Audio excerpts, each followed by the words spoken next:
Well, that was surprisingly easy. This took about 1 hour to put together. You can see the size of this relative to these full-size cabinets, so it is much smaller. What we're going to do right now is modify this and replace this marquee with a Pixelcade LED marquee. Okay, so these two screws right here we need to undo because that is attaching this side to the case.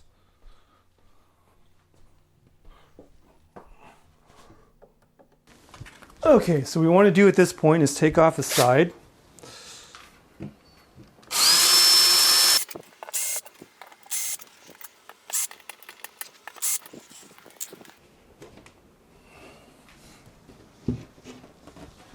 And now we just need to undo this screw right here. And also there's a couple screws in the back.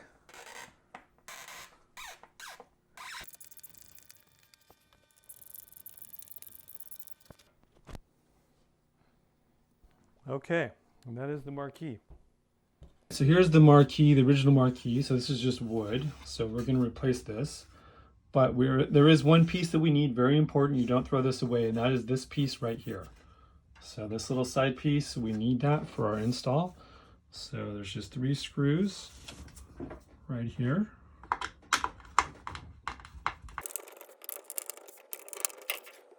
Okay, so very important. Definitely do not throw away this piece because we're going to need it. And I'll show you how to install that in the cabinet. So here's our original marquee piece. This is the one that we're going to use. So you want to install this with the black side facing down, white side facing up. And then if you notice that this side here has a little bit of an angled edge to it. So that side is going to go against the monitor, basically. And so there's basically 2 holes in the back. They're already started. So as long as we line those up, it should go right in.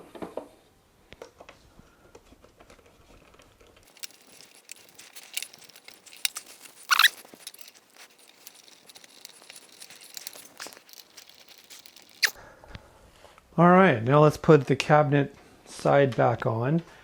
And we're actually not going to put on this piece right now because it's actually, because we don't have the marquee, this is going to be loose enough to where we'll have room to put this in later. So let's not do that. And now the tricky part.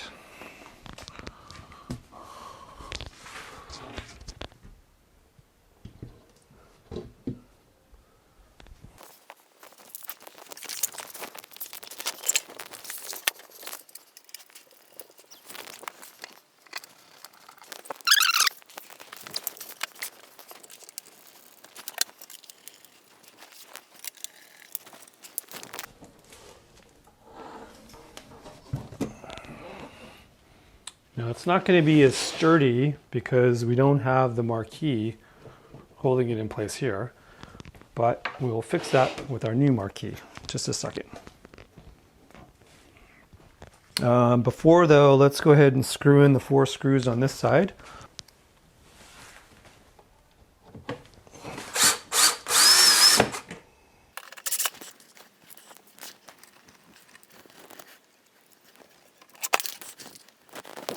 These are all the parts for the Arcade1Up Pixelcade Marquee upgrade kit.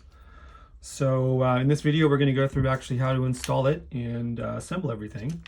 So for this, you're going to need Phillips screwdriver, a torque wrench screwdriver, and if you got some pliers like this, that will also be helpful.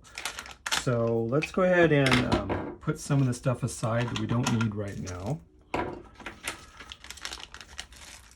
This is the Pixel controller board, so let's go ahead and take that out.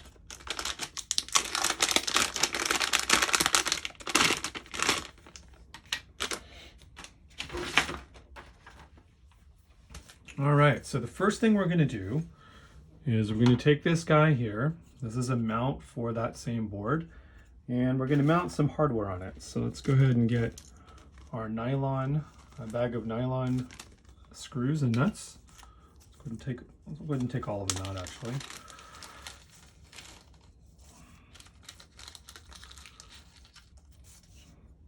Okay, and so we want to do is with the board facing up like this, on the outside holes, not the inside. So on the 4 on the outside, we want to take this and just stick it through the bottom, and then take one of these nylon nuts and just attach it. And you can do this by hand. It doesn't need to be that tight. So hand tight is fine for this one.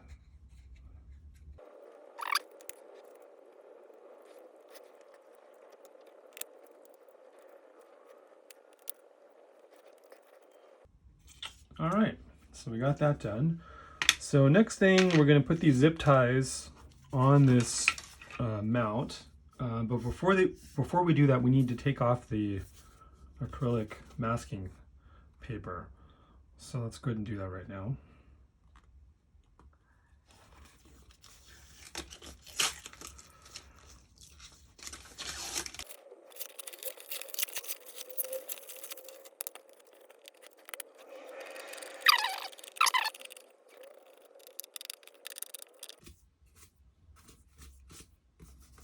Okay, and so very important, we have to do the other side as well. We definitely need to take out both sides.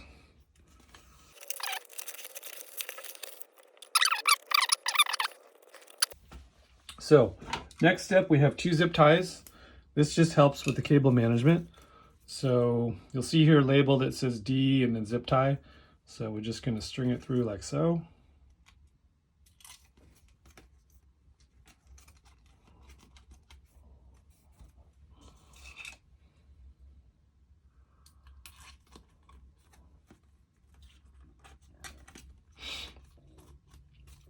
Okay, that's a zip tie. And the next step, we have these little pieces labeled B. So we want to go ahead and get those out. 2 on each side. And there's some mounting hardware in here as well. And these blocks are, if you're familiar with the way the 1UP mounts with your Marquee, there's a little screw that screws in the side of the Marquee. And so we need something on this for that to screw into this. So that's what these blocks are for. So let's go ahead and take out the hardware. Okay, so these basically just line up. Getting a little hard to see, but there's a B etched in the acrylic. So just line up the B's. There's 2 for each side. So like so. And then we've got these longer screws here. And those are going to go in, actually other way around, through the back. So I think it's easier if we just start with one first. So let's put both through.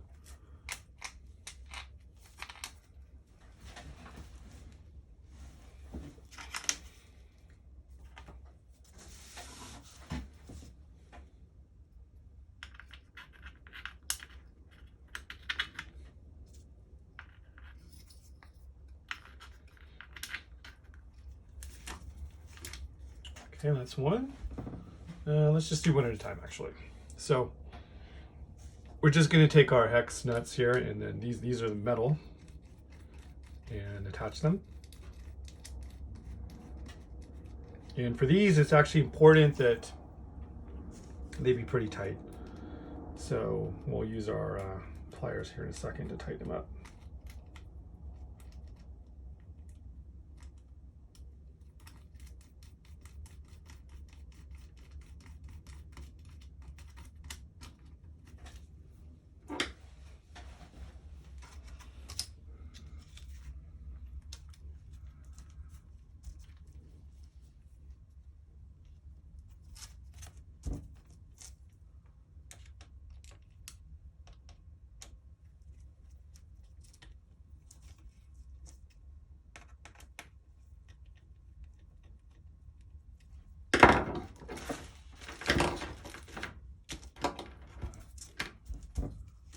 Okay, just to keep it tighter, I'm just going to use this plier here to get a little bit more leverage.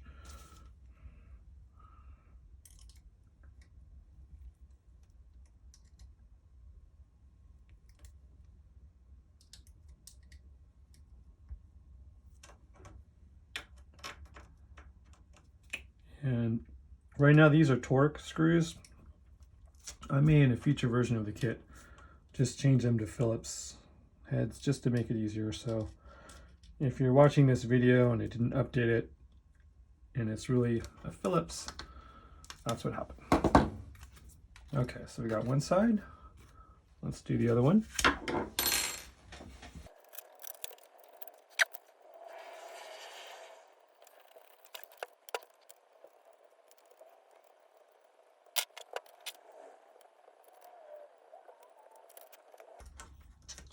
Okay, that's pretty tight. We don't want to get too tight because it actually might break the acrylic.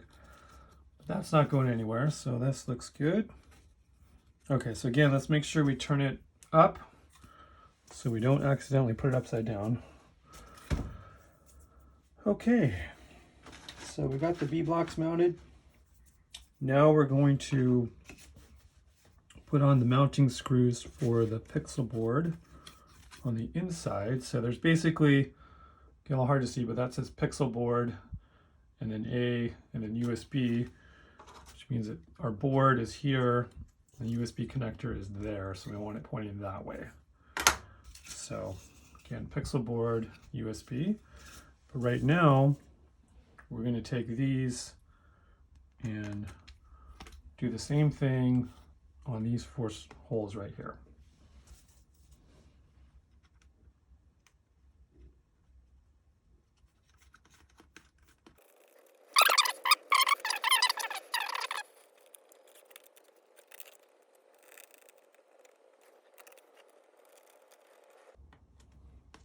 Okay, and again, hand tight is fine for that. So at this point, we don't actually want to mount the board yet because we're going to mount the LED panels first. And if we mount the board first, there's a few screws that we won't be able to get to. So that's why we're mounting the LED panel first. So the way this works is you just line up the holes and you'll hear it click in because there's a little notch, just like that. So let's do one side at a time. And for this, I'm going to take my bag that has 12 M3 mounting screws. So let's go ahead and get those out there.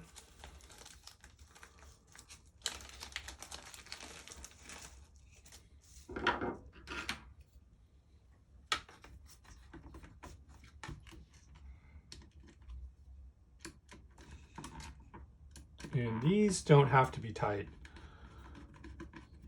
And you don't even need to put in all 6 screws if you don't want to.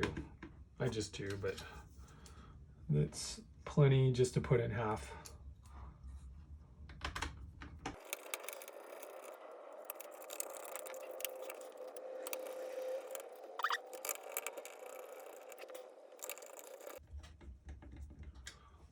Okay, so now let's do the other side.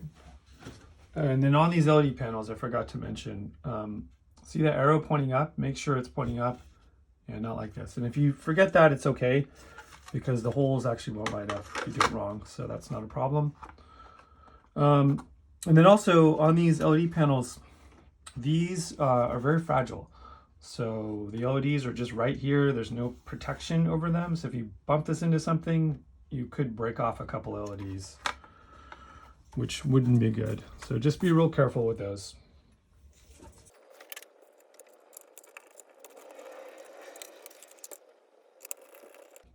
When you're screwing these in, normally it's not a problem, but you can just kind of look in the back and just make sure there's no big gap here. You're not going to see even if there is, but just to be perfect. Okay, let's do the rest.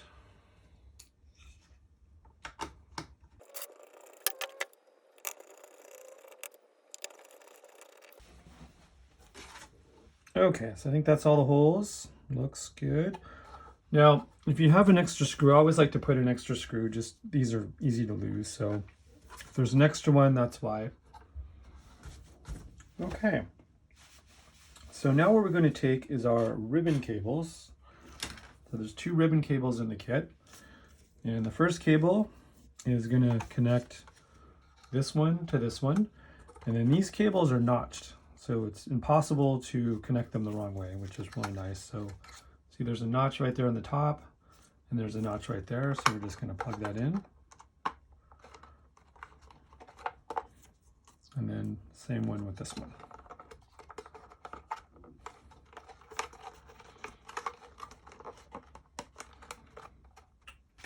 Then we're going to do our power cable.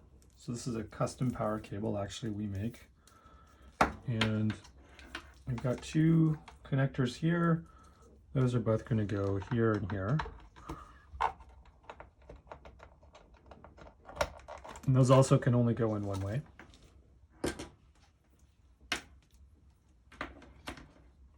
Okay, so now let's go ahead and attach the mounting board for this guy. So let's pop it on right here. Show you that. So it just slides right on into the holes, the inside holes, this one. And we're going to need to secure those, the same hex nuts.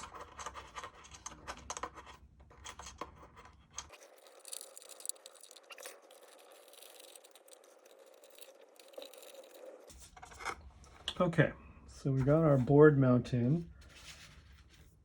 Now let's actually attach the board. So here is our PCB board. And so very important, if you look at the picture, it says USB and it's got the USB connector right there. So just match it up. So this is the USB connector. So we want it pointing that way. So let's go ahead and place it on the outside holes this time. Okay. And same thing, we'll secure it with those nuts.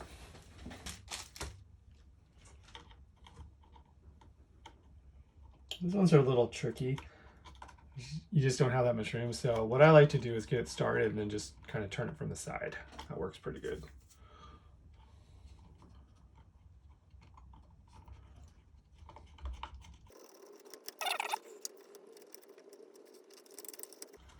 Okay, so this last one's actually the hardest one.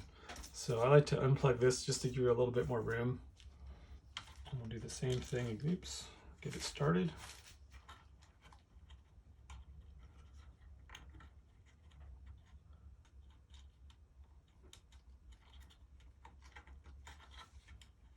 There it goes. So once you get started, you just kind of turn it on the side. And as you can see, it's not even tightened down, but it's not going anywhere. And then let's take this, put that back. This is very important. Don't forget this, by the way, because if you don't, the board won't actually turn on. All right. So we've got our board mounted, nice and sturdy. And we're gonna take this ribbon cable and attach it to the board. So let's see here.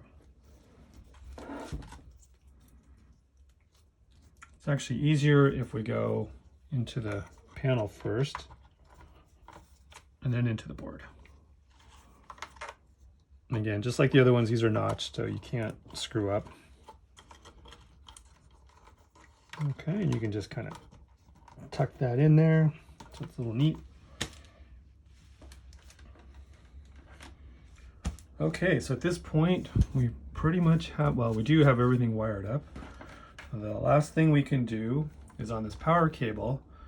So the female connection is going to go to our power brick, and then this guy is actually going to go into our DC jack, is going to go into the actual board. So just plug that in.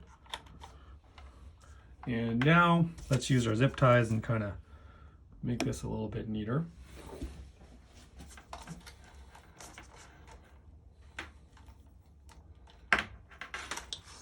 I usually go like so.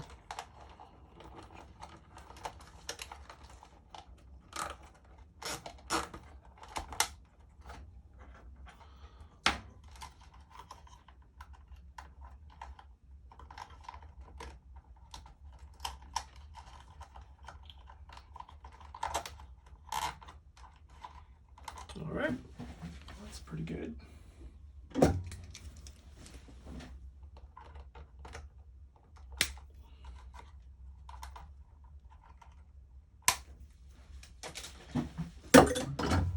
Okay, great. So everything is wired up. And the last step is to put in the hex stands, because on the front we're going to have another piece of acrylic. This has the masking tape on there right now, so you don't see it, but this is going to be see-through, and that's just going to sit here. So we need some hex stands to let that attach. That's the last bag of hardware right here.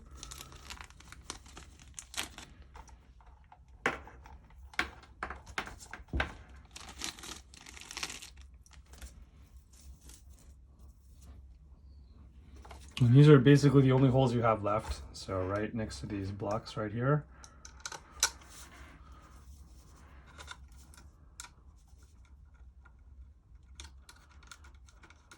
And these you actually want pretty tight. You don't want these coming loose, so let's tighten up pretty good.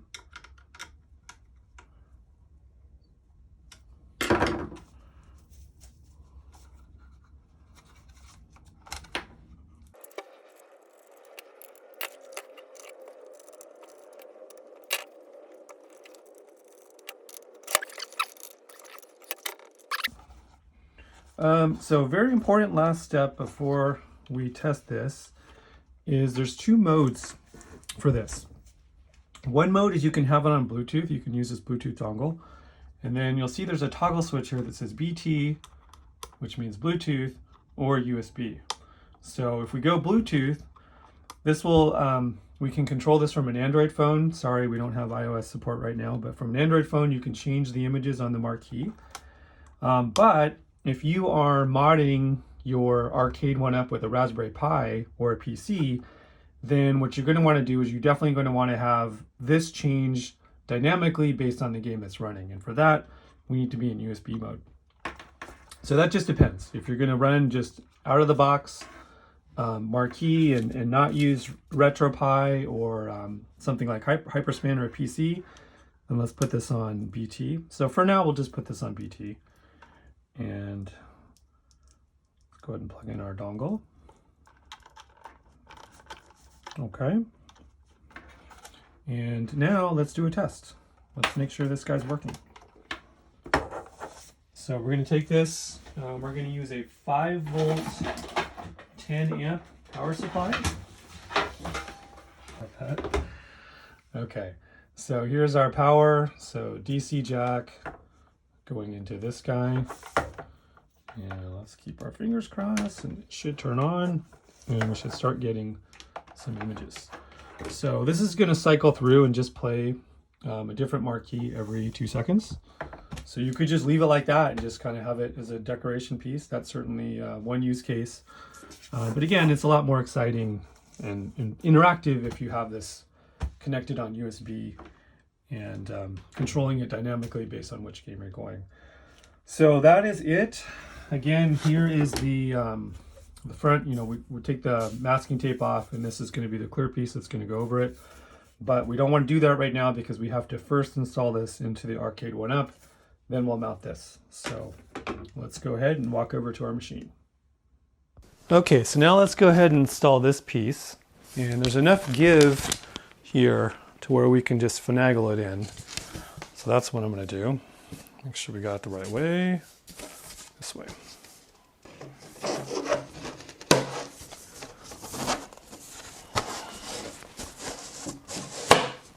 Okay, that is in there. And then now the fun part, we're going to put it in our Marquee. Again, make sure you got it the right way up. So if you look at it, there's a little thing that says up. So make sure that's up. And then this power cable we can just tuck back there. And so it is going, so we have 2 spacers also. These are going to sit here that just give us more of a vertical mount. And it's just going to go like that, like so. Okay, so basically have 3 screws here that we need to attach. And it's going to be easier to get things started if we put the screws in first. And notice that these screws need to be a little bit thicker than the ones that came with. So these are actually different screws that I had. They're just a little bit thicker. And I'm going to go just get this started.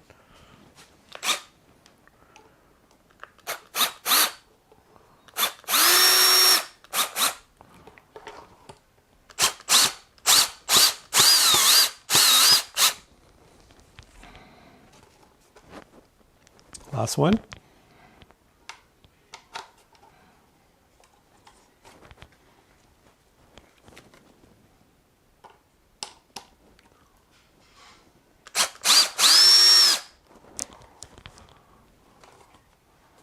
Okay, so we basically got them started.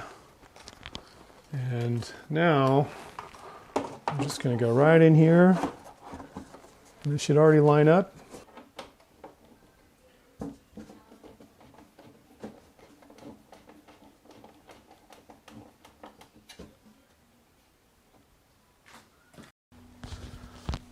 Okay, so see how there's a small gap right here? So we're just going to apply a little pressure to close the gap, and then we're going to drill a pilot hole before we put in our screw on the side here.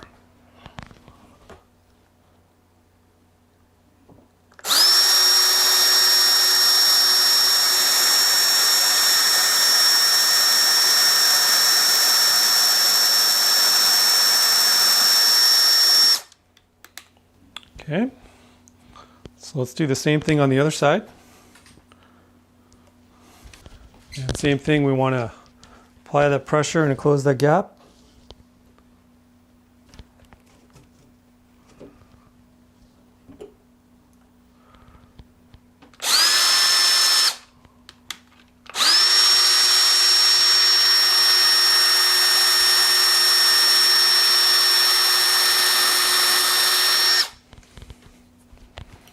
Okay, so now we're just going to take some wood screws, and I'll include these in the kit, but basically these screws work good. They have a, see the thread count isn't super tight because it's a tight fit. If the thread count is too tight, you're gonna strip, so you don't want to do that. And when I screw it in, I want to do the same thing. I want to hold that like so.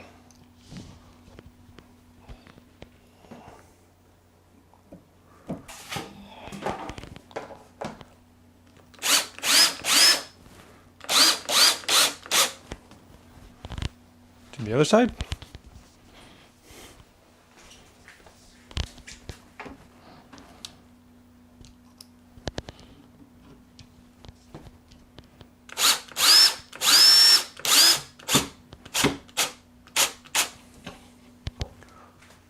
Okay, let's tighten this just a little bit more.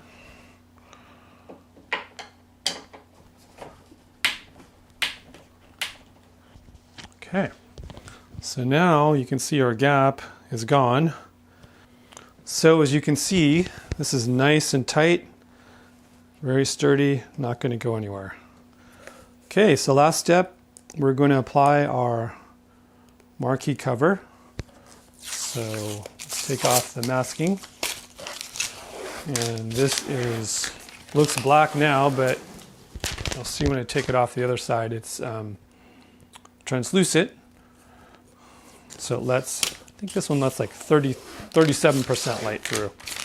So it's not totally see-through, but the lights can go through. And when it's on, you can still kind of barely see the LEDs, but not too bad. So speaking of LEDs, why don't we turn those on? Okay, also very, very important. So these LEDs run off 5 volts. And the power supply that comes with this guy is actually 12 volts. And I think the connector is actually the same. Yeah, it's the same connector. So you definitely do not want to use this power supply that came with the Arcade1Up to power the LED, or you're going to fry the board 100%. So just be really careful about that. Okay, so the other nice thing this does is you can see it gives it a nice diffused effect. So see there, very bright. Looks a lot better with this. Is diffused a little bit with this guy. So let's go ahead and I like to use these thumb screws. So these thumb screws right here look pretty nice. You can use normal Phillips, but these guys look kind of a nice industrial look to them, I think. And those just line right up. And these you can just screw in by hand.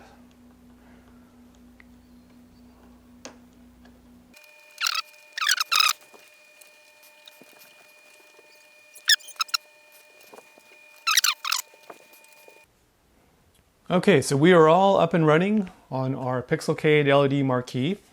Now, right now we have this set up over Bluetooth, so it's not going to dynamically change based on the game that's running until we add RetroPie or PC, but which we're going to do next. But for now, if you don't want to do that, if you just want to run just vanilla Arcade1Up and you want to be done with it, then you can also change the artwork from your Android phone. Sorry, no iOS support right now. So I can go ahead and pick, let's pick Punch Out. And I can set the marquees dynamically from here. We can even do animations. So for example, here is some pinball art. Pinball art actually looks really good on this, by the way, so that's a whole separate other thing you can get into. Here's Mr. Do. So again, you can change the marquee, and you can even do your own designs on just upload it over Bluetooth from the Android app. And then once I get out, it's going to go back to that default image, animation, and cycle through the various marquees. Okay, so we're going to take out these two screws right here, and we want to hook up our own driver board so we can hook this up to our PC, and we're no longer going to use the board that comes with this guy. So let's take these two screws off.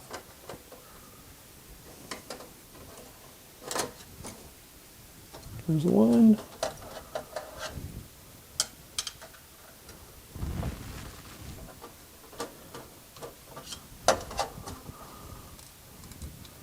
Okay, so let's unplug these connections here. So this ribbon cable, this power cable, and then this looks like the actual connector, the output of the monitor, and then we have a ground. We need to get that ground off too. Okay. So here's the old one. We don't need this anymore. And we're going to take this same ground and we're going to hook this up to our new controller board. Okay, so let's do the ground first.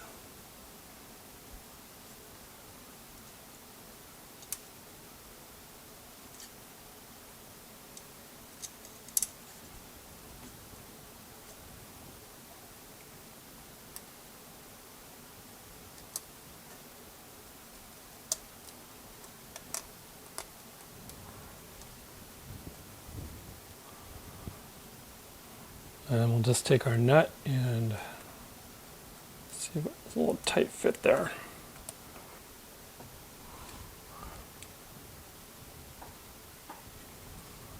Okay, we're grounded. That's good. And then we have power here.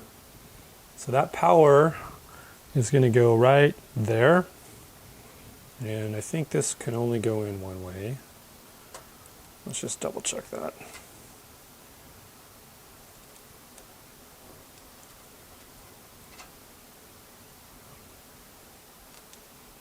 Yeah, so this only goes in one way. So in this case, the black wire is pointing to the right. Okay, got that. And then lastly is the connector here. And this one is going to go right here. And these red wires, there's also a little green dot right there. That's going to go like so. Let's make sure we're not missing any pins. This one isn't notched, so I think we could actually screw up if we put it in the wrong way. So just remember the red wires are pointing towards the left. If you actually look at the PCB, you'll see pin 2. I think this is like 30 or something. So the red wires go on the earlier pins, like so. But before we do that, I'm just going to put a little duct tape just to be on the safe side to prevent a short, which we probably don't need, but better safe than sorry. So I'll just put some duct tape here.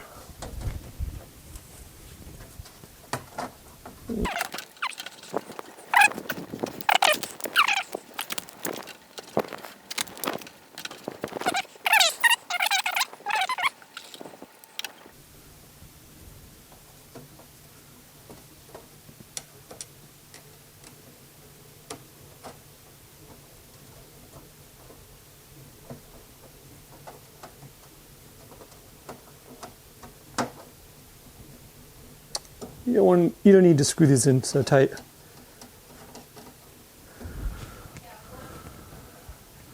Okay, so that's nice and sturdy. And then for this guy, I just put some double-sided sticky tape. We've got enough room to mount this on the wood, so just like so. So I think that'll be okay. All right, great. So now let's test to see if this monitor works. So I'm going to take the HDMI out of my desktop and pop it in here. And we need to give this board power. This is going to use the same power as the Arcade1Up machine, which is this power supply here. So this is 12 volts. Now we're going to be very careful because the Pixelcade LED Marquee runs on 5 volts and it has the same exact connector. So you may want to label it too, just to make sure you don't screw up. But so the 5 volts going into 12 isn't going to do anything, but you definitely don't want to put the 12 volts into the LED Marquee because that's going to fry the board. That would be bad. So anyhow, here is the 12 volts from the Arcade1Up machine. Let's pop that in right here. Okay, and we got power down here, so that's a good sign. Right here we got power. And so now let's go on the other side and see if we have a signal. Now we've got Windows going and we can set up Hyperspin. So here is our Arcade1Up control panel, and we want to make 3 modifications.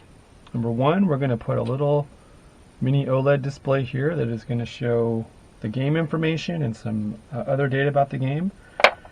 And we also want to put a little scrolling LED panel right here.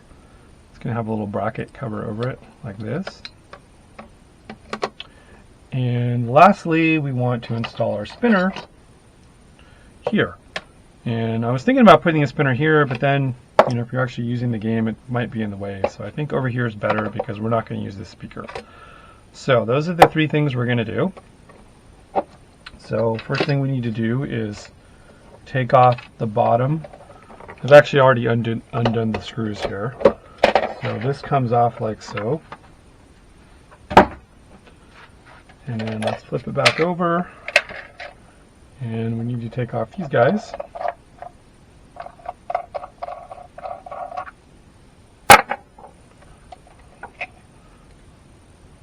And we can take off this acrylic panel.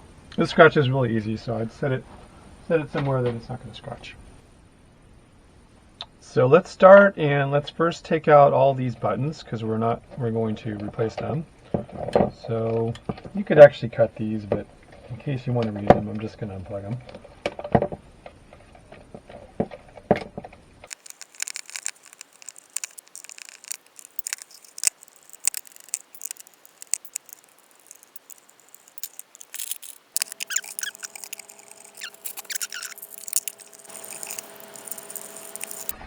Alright, so those are all the buttons, and we're going to reuse these switches.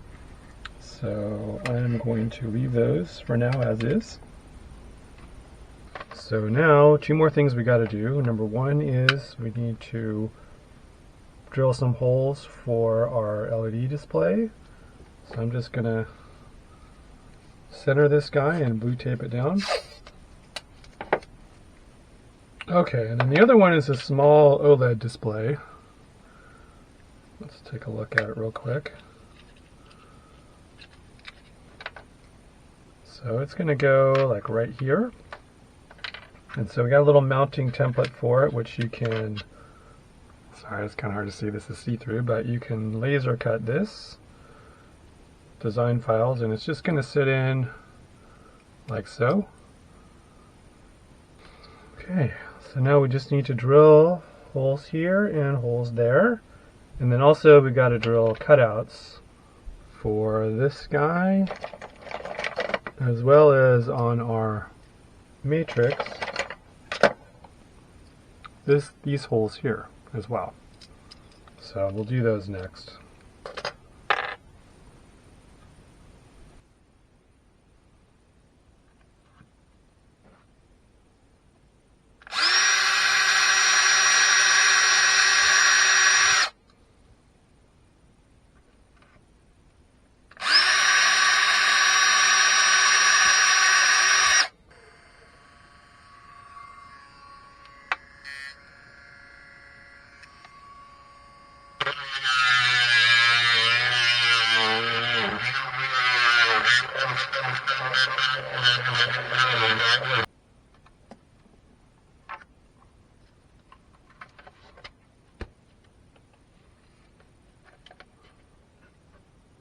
And now we can get to our pins.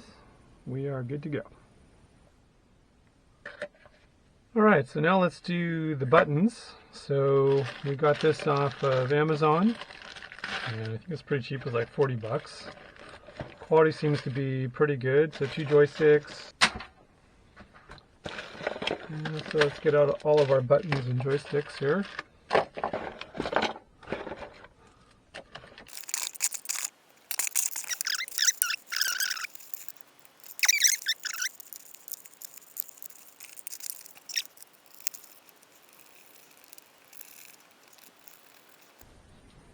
So before we wire everything up, we should test and make sure encoders are actually working before we go through all the trouble. So I've just USB plugged this encoder in to Windows 10. I haven't done any setup at all. And the nice thing about this encoder is Windows 10 automatically recognizes it as a USB joystick. No driver install, nothing. So that's really cool. So if you type in joy.cpl, so if you hit the Windows key, Windows, type in joy.cpl, it is going to take you to this screen. And here we can just test our buttons. So I've hooked this up to button number 1. And when I hit the button, you will see number 1 light up right there. So I know it's working. So that test worked. And the other test I can do is I'm going to hit up on my joystick. And you notice it actually goes down. So that means I put my joystick upside down. So if I hit go down, it's going to go up. If I go left, it's going to go right. So there's probably a way to remap that somewhere, I suppose. But we're here. We might as well just do it right and fix it. So we'll do that right now. Finally, we are ready to wire buttons. And I think the easiest way to do this is to label the buttons, because we want to put the buttons on the same spot on both encoders so we're consistent. So remember, this is flipped over. So this actually is player 1, because when we flip it over, player 1, player 2. So just do that and label all your buttons. I'm just going to keep it simple. 1, 2, 3, 4, 5, 6. 1, 2, 3, 4, 5, 6. So let's go ahead and wire up. And again, I have to say that I think these guys did a really good job, because if I'm not mistaken, number 1 starts at the top. Probably should have looked at that before I started, but I'm pretty sure that's the case. But like I was saying, you know, I actually bought, oh, that's a little bit loose. I actually bought a high-end encoder. It was like $100, and it's a total pain in the ass. It's not easy, you know. You got to get a wiring harness and all this stuff. And here we are for, I don't know, what was like $10 or something. It came with all the buttons, so the encoder itself was probably $10. Plug and play. You know, that's how it should be.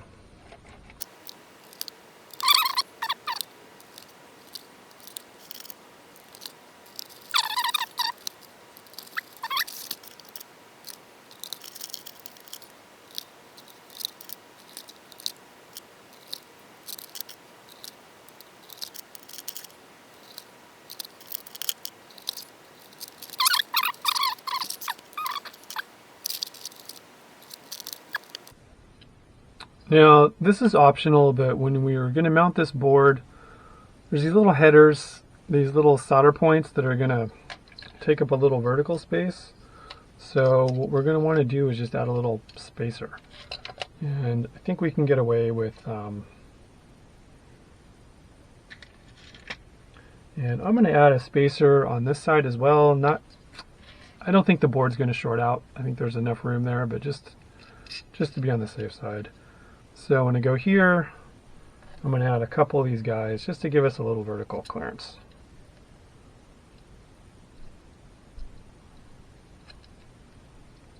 Okay, that should do it.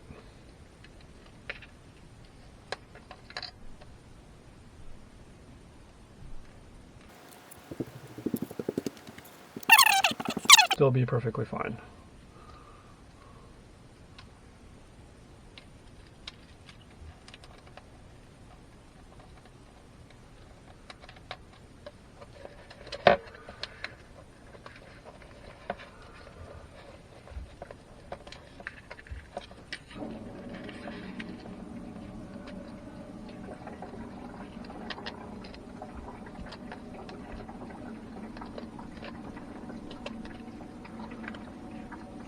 Okay, now let's do the other side.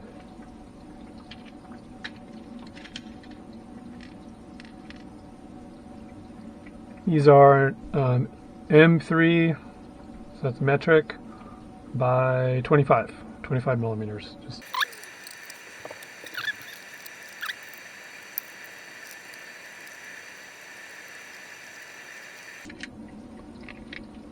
Okay, so we got our matrix in. Let's tighten it down on the other side. So if we flip it over, okay, and let's just screw these guys in.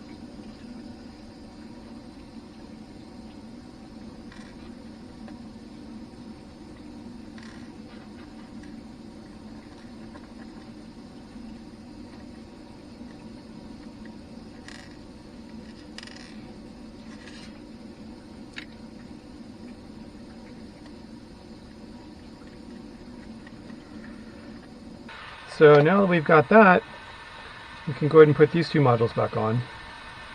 And I think that the orientation actually matters. I'm not totally sure about that, but to be on the safe side, you look at them, one side will have some writing on it, and the other side won't. So the side that has the writing on it, in this case I have those on the top, so I'm just going to follow that same convention. And again, these bend super easy, so just be super careful with these guys. There we go. So now that we've got our LED matrix mounted, and you can see how it's secured there on the back, let's put on our cover. So we got one black piece. This is 1/4 inch thick. And then we got 3 red pieces that are an 1/8 inch thick, because they didn't have 1/4 inch red, so that's why there's 3. And then I'm going to do these finishing washers because I think it's a nice, it's a nice look.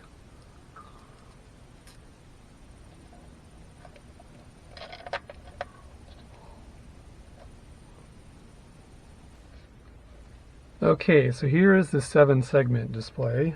And the way this is going to work is we're going to have one piece here, and then another piece, and then one more piece. This top one will cover the screws, so it'll look a lot cleaner.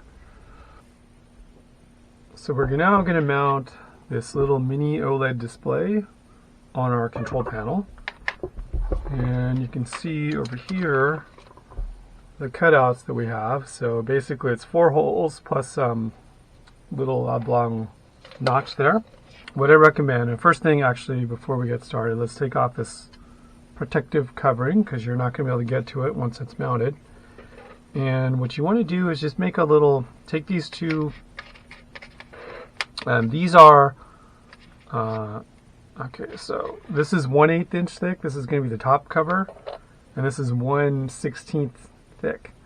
If you have 1/16, it's better. It'll be a little bit more low profile, but if you don't, and these need to be 1/8, that's perfectly fine too.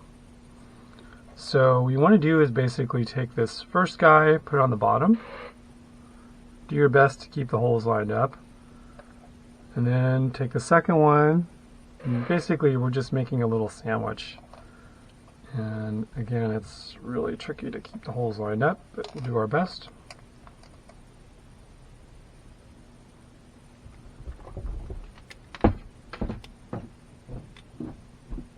Okay, so you can see we're all basically sandwiched here.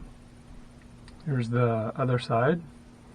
And the reason why we have this bottom piece is because there's some components sticking out at the bottom, and we want this to be flush mount. So if we didn't have this bottom piece acting as a spacer, then these bottom components are going to rub up and it's going to be skewed and not look good. Probably also not good for the board. And then lastly, take on the top piece. Top piece is just going to fit over, so cover all the electronics and we just see the screen. Okay, now here's the tricky part. Before we mount it, we want to take our screws and do our best to thread this through. It's going to be hard because it's not the right size screw.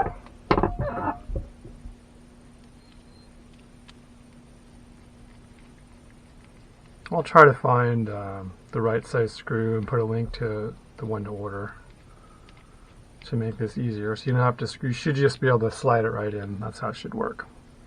But this is actually working, it's going through, so it's okay.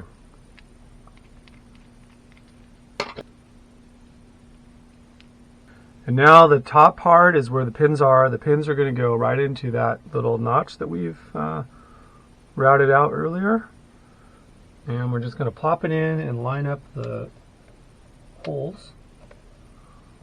And again, this is going to be a little tight.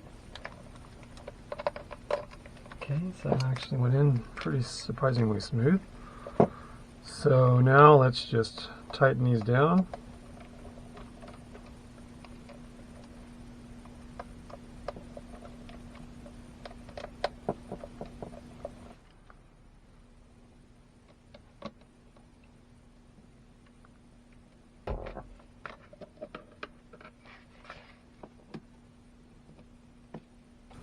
So that is our install. And then we can't forget to put our cable in. Okay, so here's the cable. So what you want to do is line up the black wire, which is the ground, to the ground on the board. The ground is this pin right here. And so I want to line that up with the black pin on this guy.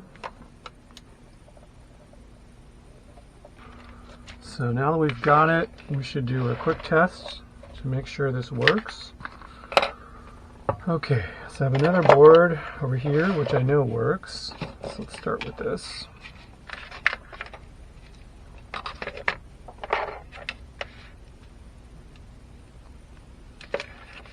Okay, so this is going to go on our, so we're using a, here, let me show another board here. We're using a Arduino.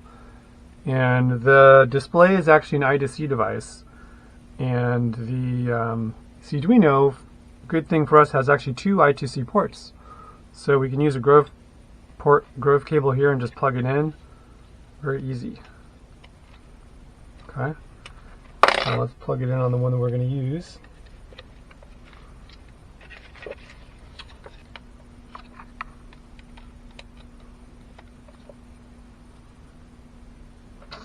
Okay, it looks like it's working. So you see right there, it says Pixelcade. Now we're going to mount our speaker panel.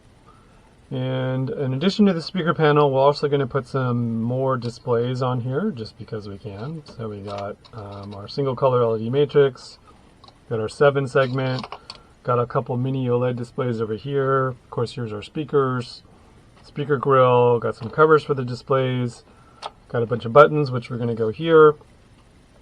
Wiring harness, speaker amp, and the controller board for the displays, which is actually, if you're familiar with Arduino, this is nothing more than an Arduino. Specifically, this is a Cduino, which is an Arduino clone, which is what I'm using for this project.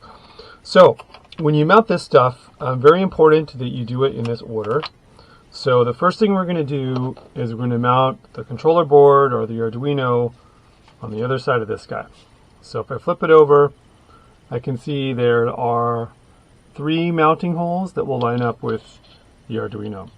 So the first thing I want to do is take my nylon screw and I want to put it through here. Oops, that's a little bit of a tight fit. Okay. And then I want to take my nylon hex screw and just put it on, and this is just going to basically act as a spacer. So we got a little room for the board, so it sets up a little bit. I'll show you what I mean. So when the board is mounted like so, we don't want the board just totally flush because it's got some those wires, basically these solder joints at the end, are going to bow the board. So if we have that little spacer, then it's going to sit there and the board isn't going to bow, and we're going to have a nice clean install. So let's just do that.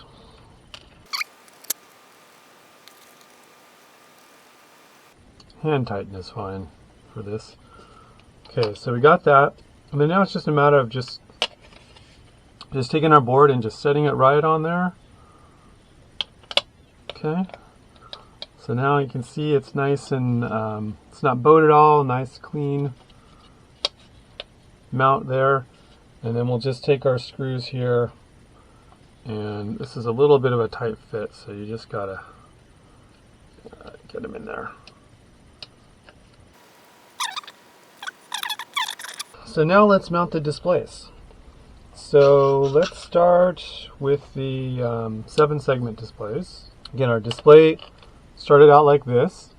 So we're going to take off this one, and we're going to take off this one. So we can basically get to the screws. So then I'm just going to take 4 screws. And let's just do this one at a time. So I'm going to flip it over, and I want to put in my spacer. So I got my hex screw spacer, and let's just screw that on.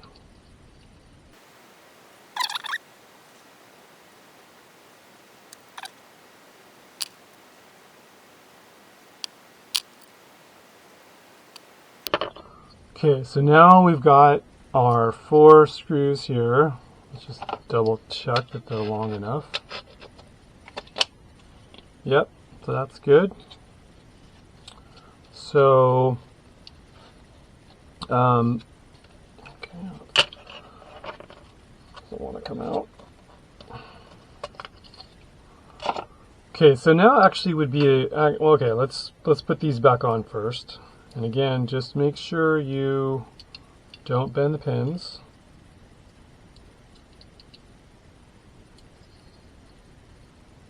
So now you want to actually take off this protective covering, because once we have it mounted, we've got our cover on it, you won't be able to get to this protective film. So now is a good time to take that off. And you take it off, make sure the display doesn't come out.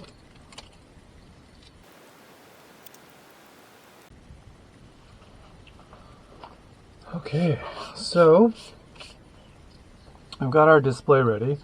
So now let's go ahead and take it here, and we're just gonna mount these on right in the slot that we've cut out for it. Okay, like so. And we'll flip it over.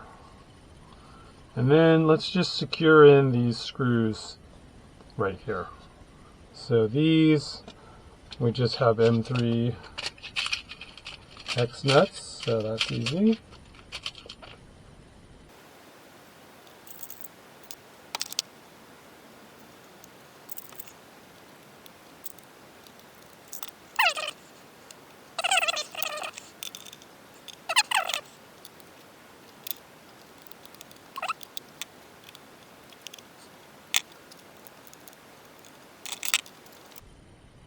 So before we get too much farther along and add our covers and all these things, we should check to make sure the display is still working.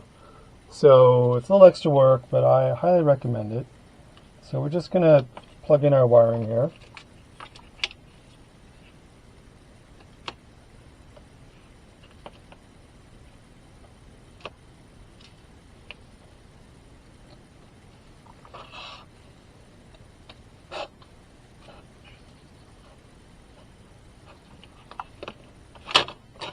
And if it's working correctly, then you're going to see the text Pixelcade just scrolling like you see there.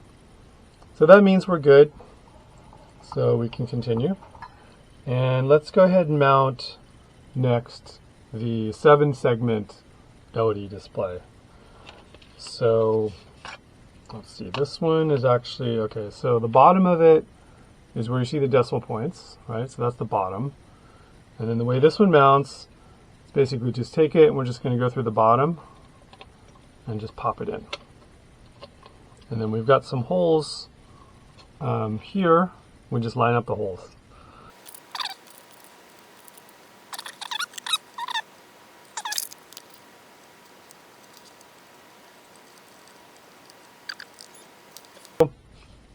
So now we've got our 7-segment mounted. You can see here on the other side we've got our hex screws there. We've got our board.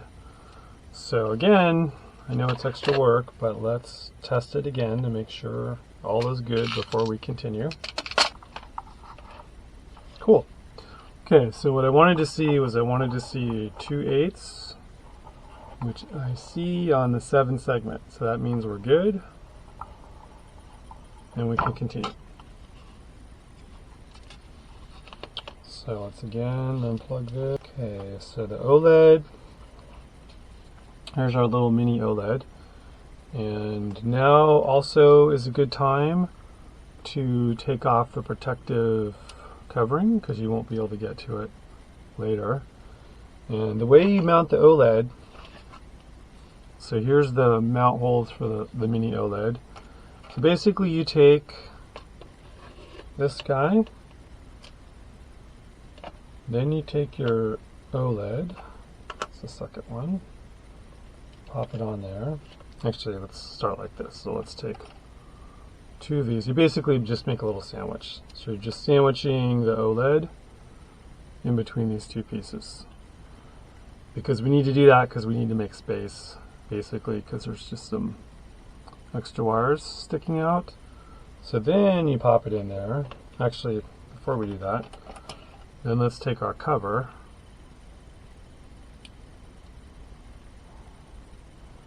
Okay, so that's basically how it's going to go. And before we pop it in, let's get some screws. Yep. So M3 definitely will not work. I already tried that. So you gotta have M2. So let's do M2 by 20. And the way I've found the easiest way to do this is just take your, yeah, I think that's long enough. Let's get these through first.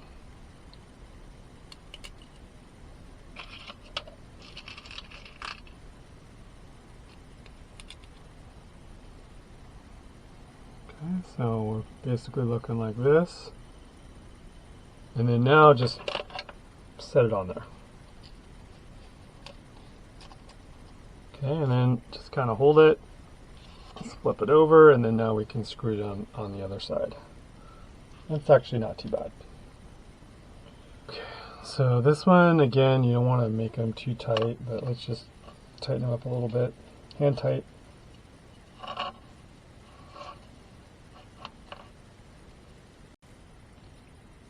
So we got both our OLEDs mounted. So let's again do a quick power test.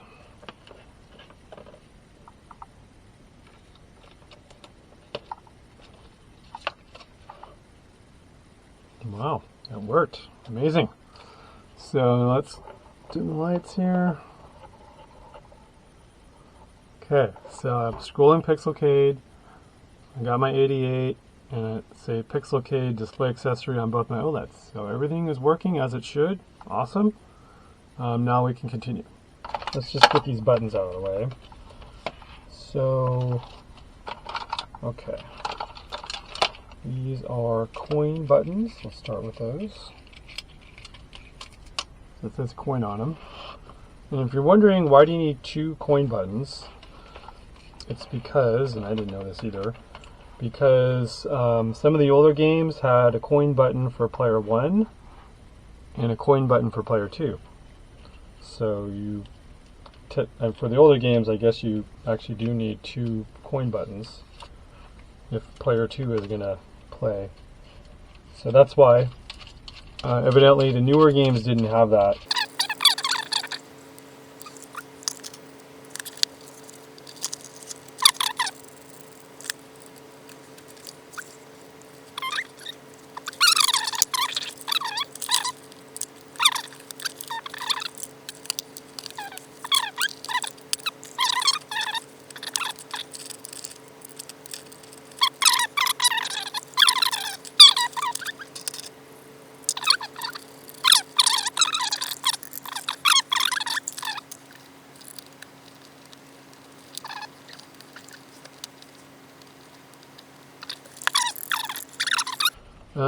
Let's see, let's do our USB.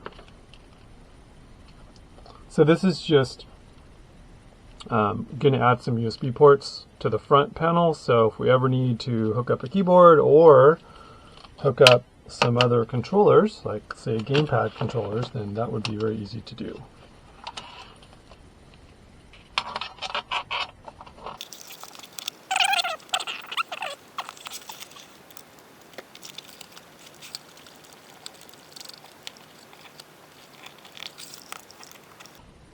Okay, so we got our USB. It's a pretty nice look to it, nice and flush.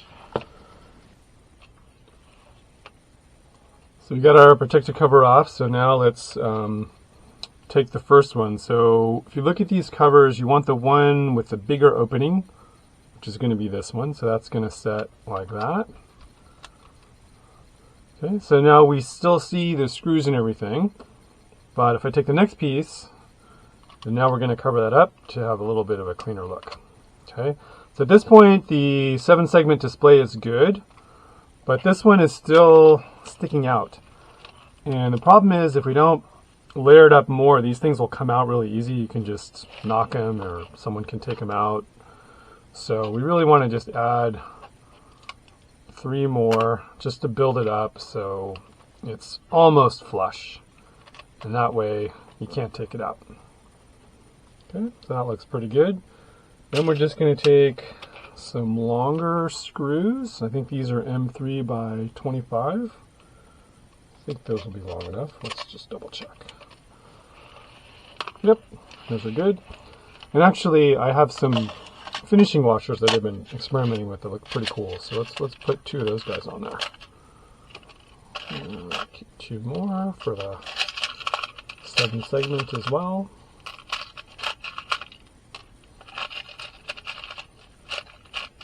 Yeah, I just got these on Amazon. They look pretty nice. So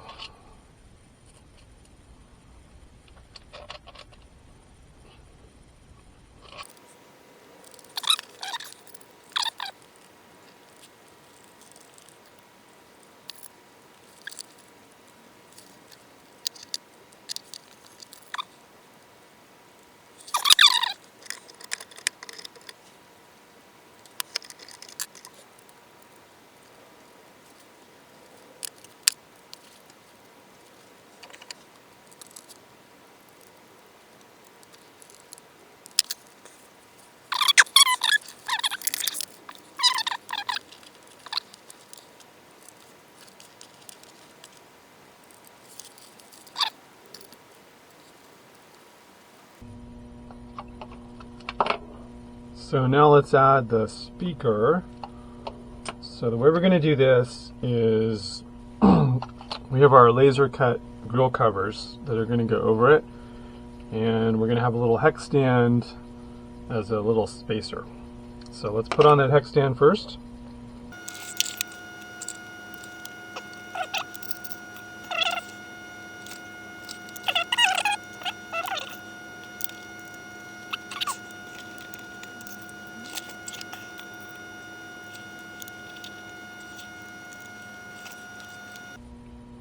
So now that we've got our hex stand on there, see the back, let's put on this cover because we don't want our speaker getting punctured. So that's the whole point, is to protect it. So these ones, we're just going to have a little small thumb screws here and line this up and just pop those in.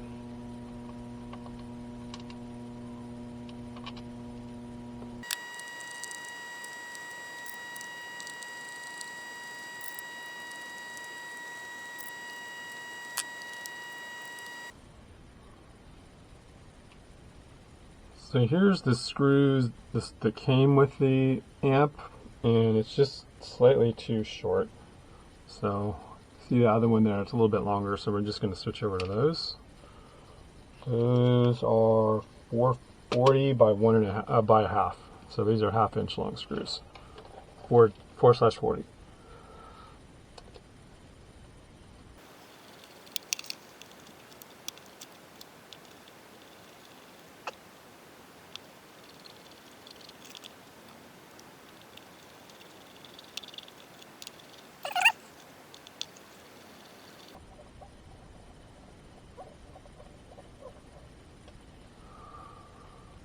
Alright, so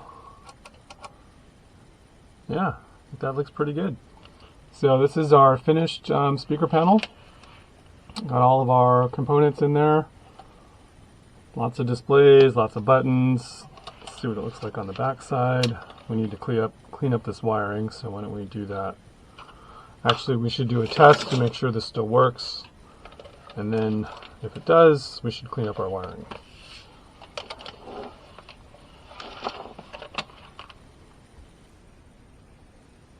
Okay, so here's our switch, so we're just gonna pop it out. We have to take our pliers and get it out. There it goes. Okay, so now, let's see, will this go, let's plug it on the other end. And this goes out is the question. Yes, success. Okay, so here is our cable, and there's a, I think that's like a tricolor LED right there, so that's why there's so many pins. And okay, so this one turned out to be a little tricky, but basically what you have to do, and the colors on your wires may be a little bit different, but if you look at the top of the plug, you'll see that there's one connection that's not used. So basically, if I then flip it over, and I'll put a better diagram on the site, but basically the trick is I have to basically connect this orange and red wire together on one end of the momentary switch, and then on the other end of the momentary switch is our black, which I assume is our ground. Then everything works. If I just do the black with the yellow or the red alone, it will actually work, but then the Dell gives you this power cable error and you can't continue, so which doesn't help, unfortunately. So that was the trick. In case everyone gets stuck on that, hopefully that helps.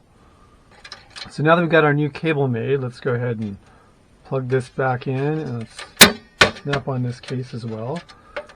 So this cable we are just going to plug in the way it was before.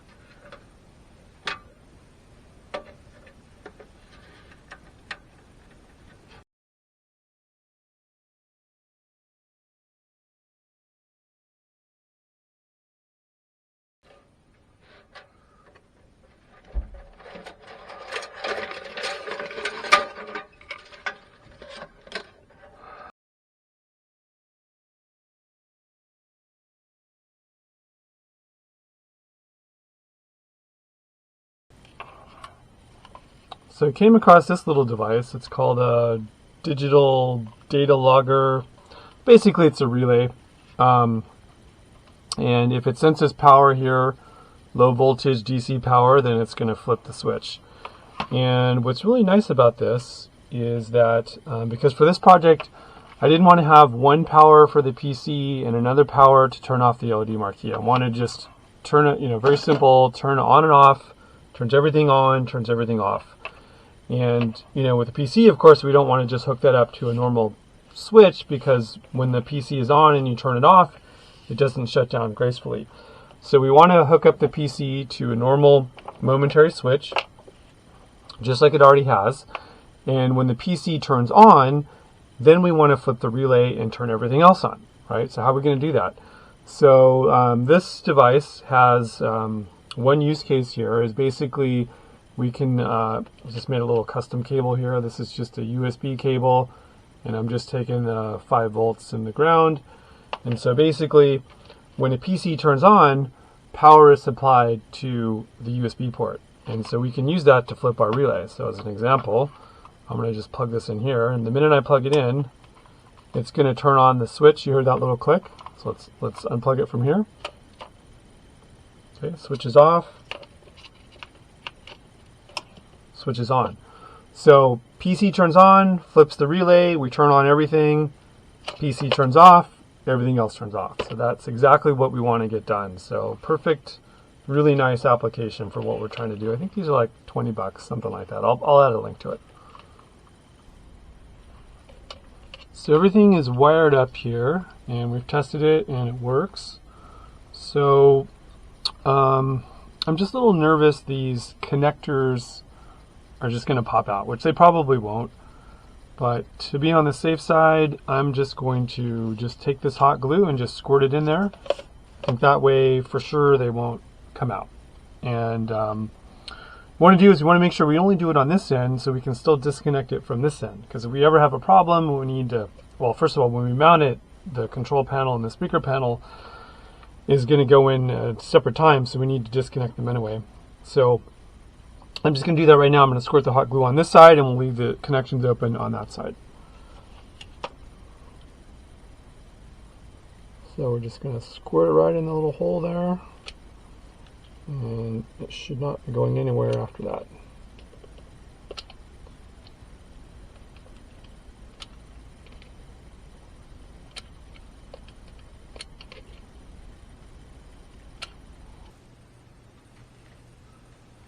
Now let's slide in our speaker panel.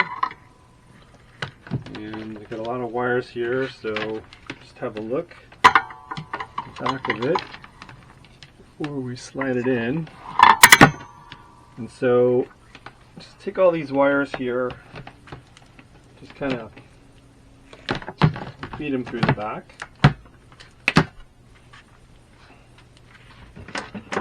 Clean these up in a bit.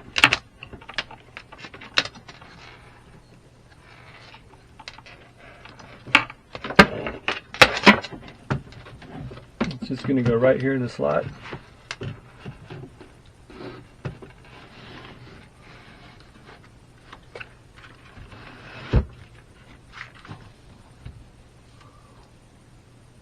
So now we are wiring up our control panel to the speaker panel. Okay, so we'll do all of our buttons here. Actually, before we do the buttons, we should do our LED displays, since those cables are longer. So we need to connect our 7 segment, our OLED, and our LED matrix. So let's go do that right now. Connect that to the Arduino. Yes, it's definitely tight quarters.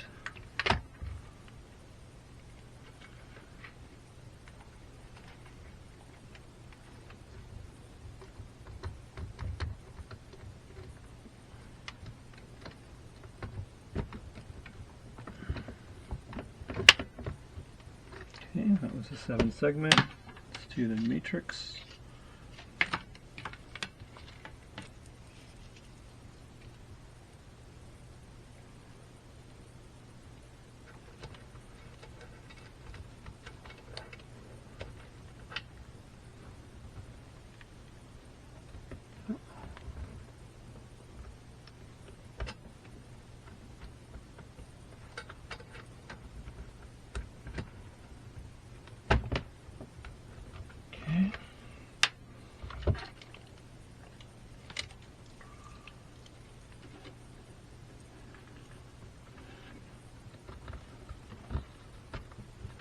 Okay. Now I can kind of set it down here. Okay.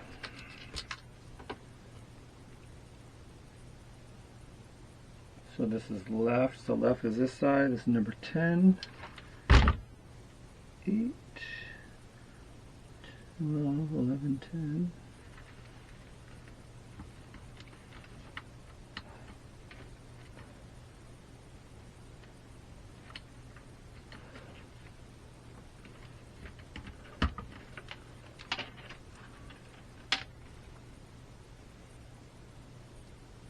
Number 9.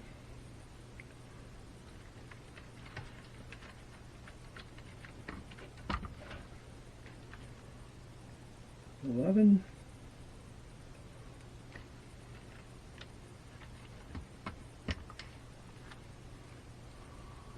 Okay, I'll do the other side.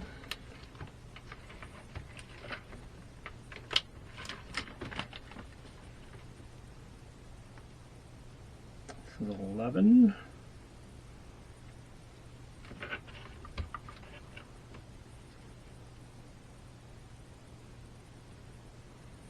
You can see where you really got to make sure your cables are long enough.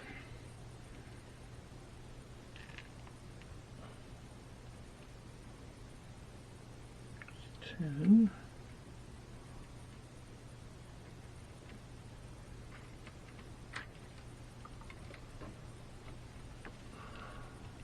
okay, so this must be 9. We'll have to see.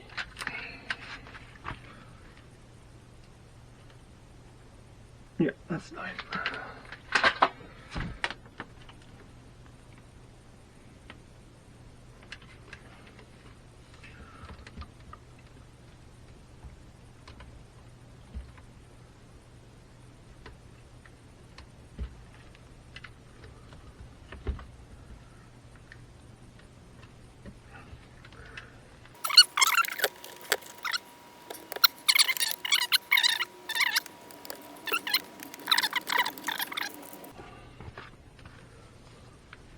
So I think we got everything wired up, I hope anyway.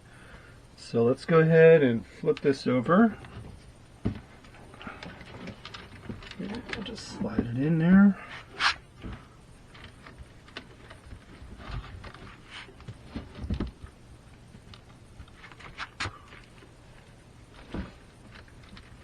Okay, I'll have to tie wrap those later. Okay, like it's on there. So let's go test. Let's test the buttons and see how this is going to go.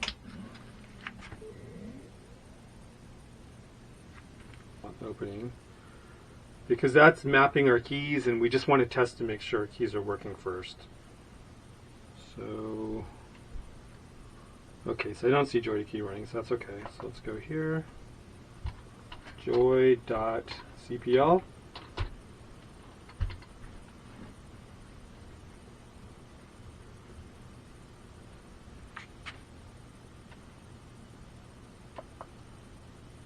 Okay, now let's just press our buttons. 1, 2, 3, 4. All right, 1, 2, 3, 4, 5, 6, 9, 10, 11, and then 12. The pinball, lunch ball. That actually works. Cool. So everything is working.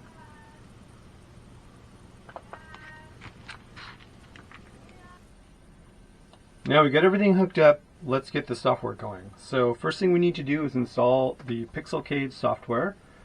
So from your browser, just go to pixelcade.org. Okay, scroll down a little bit and just hit this download. Assuming you're on Windows, if you're on Raspberry Pi, it's over here. So we'll download the Windows one.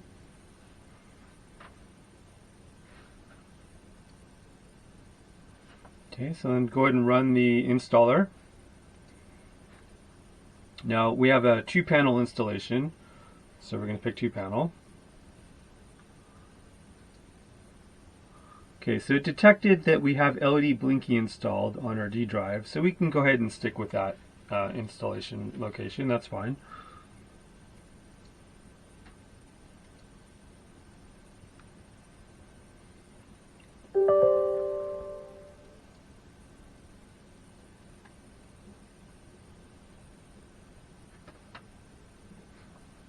Okay, so it's going to finish the install, and then it's going to give us some more information over here.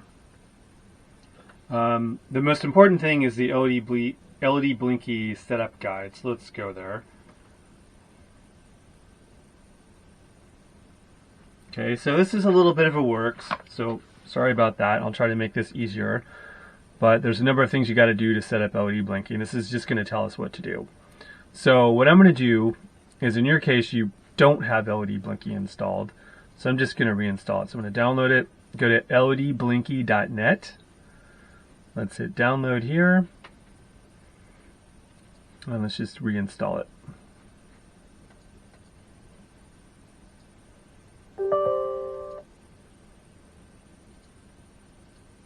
And I'm putting my D drive, the LED blinky folder. You can just pick, you actually don't need these other things, so we can leave those alone. Actually, I take that back. If you're running game X, then you do want that. Not sure what that one is, but I'll just pick that one also.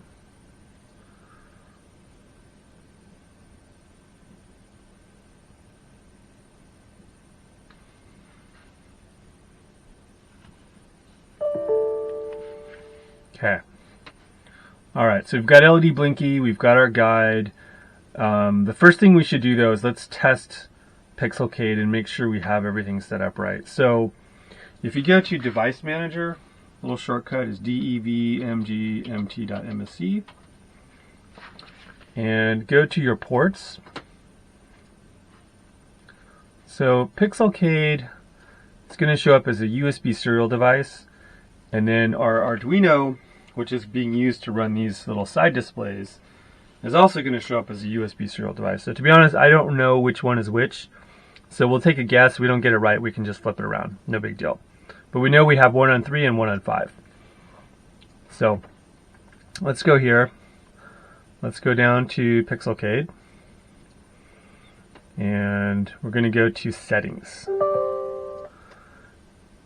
Okay, so I also need to install the .NET framework. Let's do that. Okay, so we got .NET installed. Now let's go there again. So I want to go to Pixelcade Settings.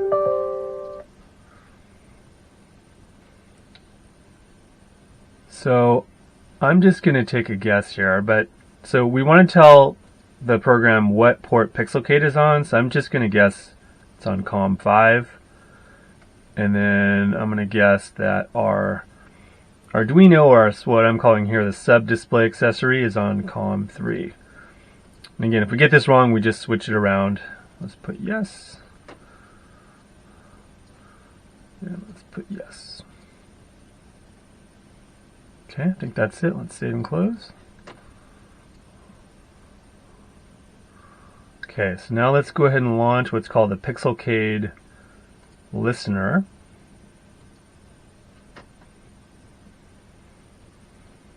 Okay, we need to allow access.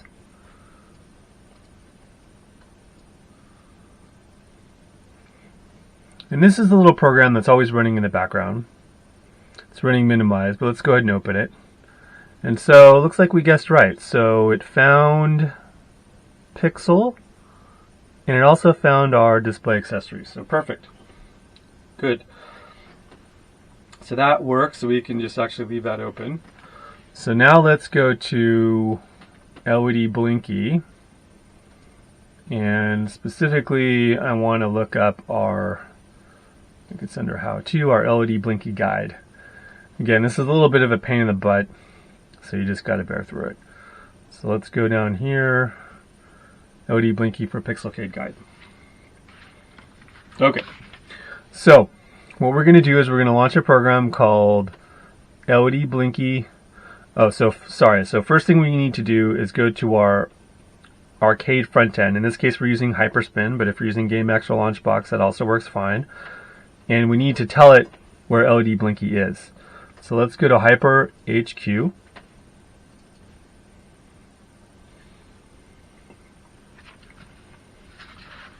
Okay, and I think it's under Tools. And then, so I've already set this up, but I've told it, okay, LED blinky is here, we're going to enable it. So then you can just save.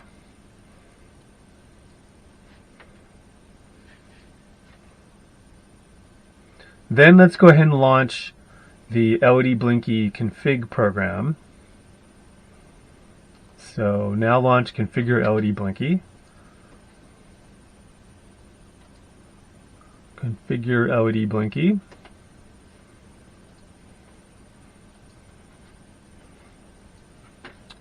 Let's see if I can put these side by side.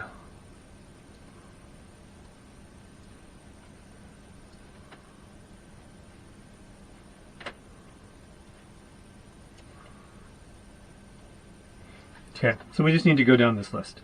So we're going to go over here, and we need to tell LED blinky what front end we're using. So we're using Hyperspin.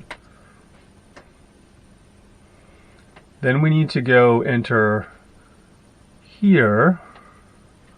Let's see, FE options. Main menu, we need to add a couple more.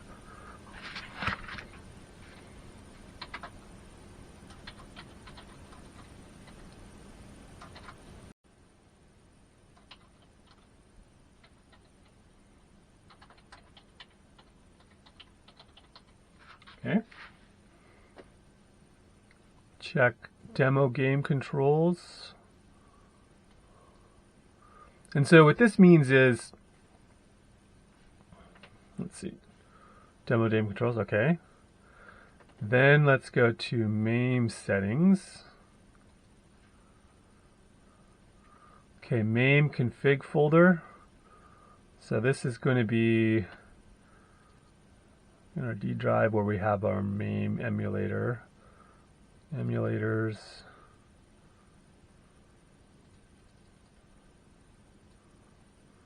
There's quite a few. Let's just pick MAME.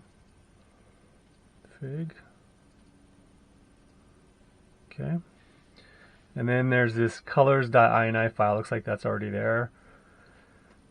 And then we have this MAME mame.xml, which we may have to generate, and I'll show you how to do that.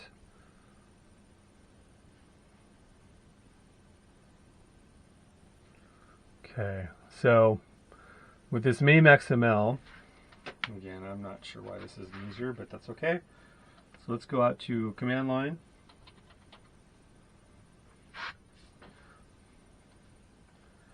And we're going to go to our MAME folder.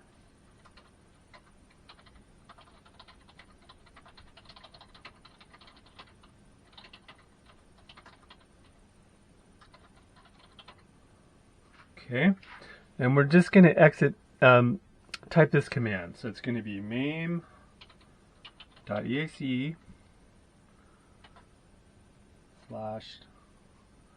/list XML, and then pipe that to a file called mame.xml.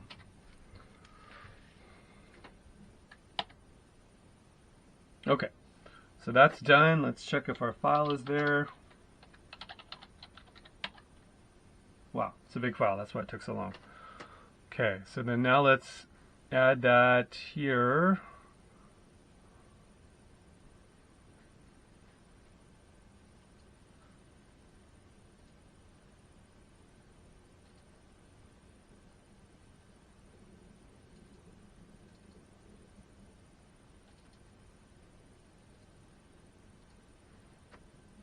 Okay, let's keep going. Okay, so what this means is, in our case, we're only using LED blinky for Pixelcade. We're not using the other features of LED blinky, which are actually quite nice, and you can actually do animations on your buttons themselves if you have light up buttons or RGB light up buttons. But we don't have that, so we're going to say no LED mode, which basically means we're not using those. Now let's go to the integrations tab. We're going to enable Pixelcade, and we need to tell it where Pixelcade is installed. So if you remember, we installed Pixelcade under the LED blinky folder, so it's right there. Okay, I think I gotta click into it. There we go. And here's where you can start to customize. So let's say that when Pixelcade first launches, you want to scroll some scrolling text. So I can just say Al's Arcade. And then this is the speed of the scrolling text. So let's leave the default for now, and we can change that if it's too fast or too slow. And the color, I like to leave it at random.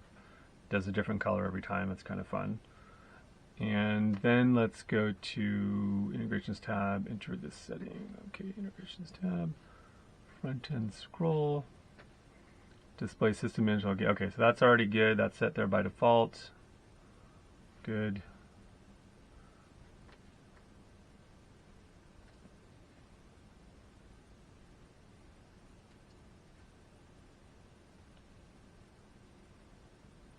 Okay, so here we want to say emulator image. So I think that's already by default, so we're okay. Some of these we got them in the default, so just check to make sure they're there. Okay, so FE active, no image, this is good. Yeah, I think the default here is also fine. FE quit. Okay, so here you can just put a little message when the user quits out of the front end, so I can say, thanks for playing.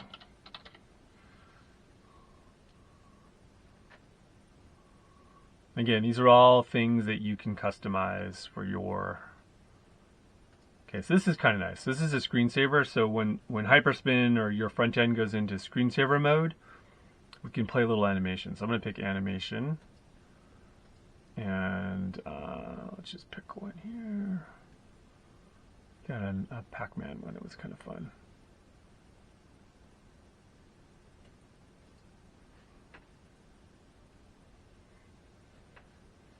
Okay.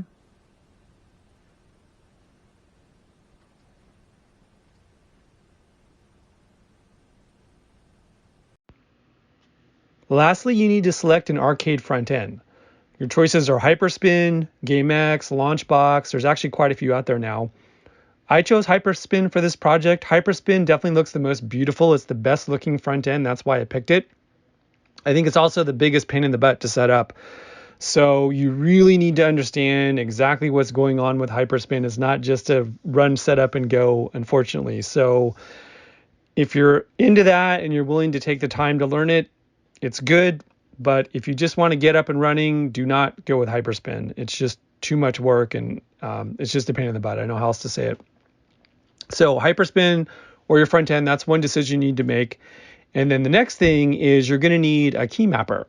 Because if you want to run multiple emulators, each emulator uses a different keyboard inputs. And so the best way to say it is that the emulators like MAME don't really go well with a joystick. So in other words, if you only had a keyboard and you knew that the space was a fire button, for example, or the A was turn left, then you wouldn't need a joystick. Of course, it wouldn't be very user-friendly to use a keyboard.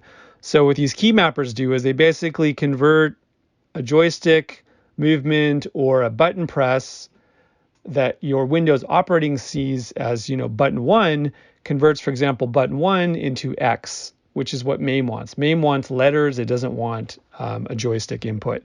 So that's what the key mapper does. There's two key mappers out there. One is called Joy to Key. One is called XPatter. I tried them both out. They're pretty much the same. Maybe XPatter is a little bit more user-friendly. This is an Arcade1Up mod I just finished. It took me about a month of nights and weekends, so I'm happy to be done. And just wanted to show off a few features which I think make it a little bit unique. The first one is this LED marquee. So as I scroll through the games, the marquee is going to change dynamically to match the game. If I launch a game, let's pick one here.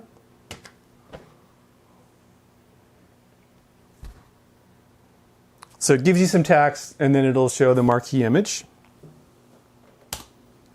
The other thing, and I'm still kind of experimenting with these, but I thought it'd be cool to add some sub-displays as well. So as I select a game, there's a little mini OLED screen here that's going to show some information about the game. There's a 7-segment, kind of old school 7-segment display that's going to show us the year the game was made. And then there's the scrolling dot matrix display here. This is going to show you the title. It's going to scroll the title of the game. I also mounted the same displays down here just because I could, because there was room. I don't know I'd do that again because your eye doesn't really go there, but it's kind of neat. They're there as well. So there's actually 2 OLEDs here, 1 7-segment in the same dot matrix display.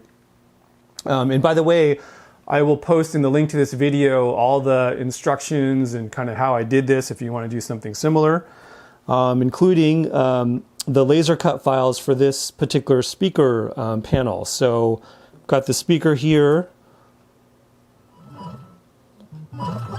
Okay, turn that off. So, but this is pretty cool. This is a laser cut speaker grill. So if you have access to a laser cutter, that's a really nice effect. I flush mounted the speaker amp, which is here, so that's pretty nice. It's not sticking out. Of course, we've got more buttons here. But anyway, I'll post the laser cut files for that, and feel free to use that. The other thing I did was I mounted a spinner. I always wanted to have a game with a spinner, actually, so you can play Arachnoid and other games like that. So there's room for a spinner over here.